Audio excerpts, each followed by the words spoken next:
Hey everybody! So, I know some people out there have been putting off starting cello lessons, and I think one of the barriers people run into sometimes is not knowing how to rent your first cello when you go to a music shop.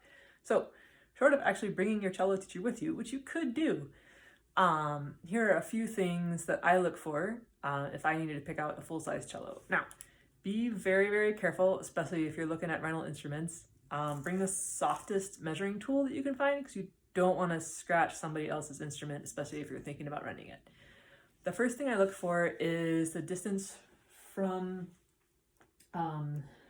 where the string leaves the fingerboard to the top of the cello bout. For me, I know all these numbers in metric because I learned them from my Polish cello teacher back in high school. It should be 28 centimeters from here to the top there. The next thing I look for is, very carefully, without scratching anybody's cello, I want about 40 centimeters from here at the top of this cello to, oh, you can't see it, hold on, to that notch where the F-hole is, or the center of the foot of the bridge. So this should be about 40. The third thing I look for, which we're gonna have to zoom out a little bit, is the playing D string length.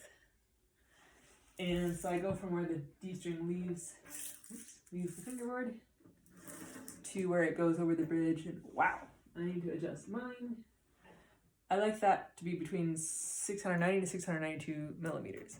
So you can see to go from here, up at the nut, to there, where it goes over the bridge.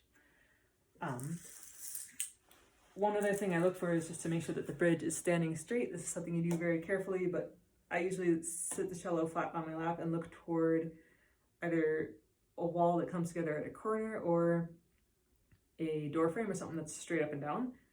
And you want this side of the bridge to be straight. That side should be naturally curved if the bridge is cut correctly. So there's one other metric that I look at on a full-size cello, and that's the projection height, which I will put in a different video because I do not have the right type of ruler to show you that. But anyway, if you're thinking about starting cello lessons this year or in 2026, send me a DM or write something in the comments and we'll be in touch. Have a good new year.